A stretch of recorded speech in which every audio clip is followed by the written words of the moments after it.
मनुफ की बहादुरी। मनुफ एक भालू का बच्चा था जो अपने उम्मी अबू और 2 छोटे भाइयों के साथ पहाड़ी जंगल में रहता था। हर साल मौसम सरमा से कबल वो और उसका खानदान सर्दियों के लिए खाना जमा कर लेते। बड़ा भाई होने के नाते वो अक्सर अपने उम्मी अबू के साथ शिकार पर भी जाया करता था।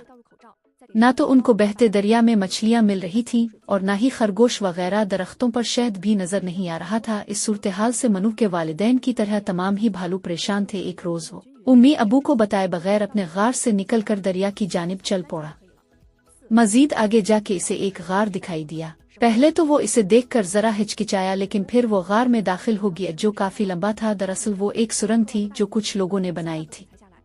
काफी देर तक चलने के बाद मनुफ को एक बड़ा सा संदूक नजर आया। तजस्सुस के बाइस इसने संदूक खोला तो इसके अंदर अनवा व अक़साम की मछलियां थीं, जिनमें इसकी मनपसंद मछली भी थी।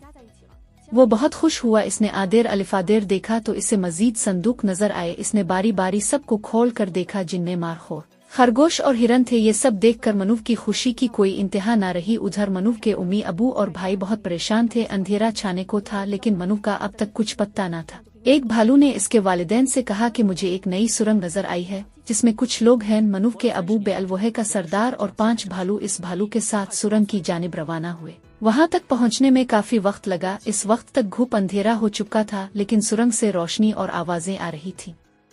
तमाम भालू मोहतात अंदाज में सुरंग की जानिब बढ़े। करीब जाने पर उन्हें गुफ्तगू सुनाई दी। वो कह रहे थे, आज तो हमारे हाथ बड़ा शिकार आया है। इस भालू के तो हमें बहुत पैसे मिलेंगे, बस इसको छुपाकर स्मगल करना है। ये मुर्दा नहीं है, इसलिए खास एहतियात करनी होगी। ये सुनकर तमाम बेअलवोहे ने कहा कि हो ना हो मनु उन्हीं के कब्जे में है। उन्होंने फौरी अंदर जाकर उन पर हमला कर दिया। वो तकरीबन 10-15 लोग थे लेकिन बेअलवोहे को देखकर वो हवास बाख्ता हो गए। उन्हें अपने हथियारों के पास जाने का मौका भी ना मिल सका। वो खौफ के मारे जान बचाकर सब कुछ छोड़ छाड़ कर भाग गए।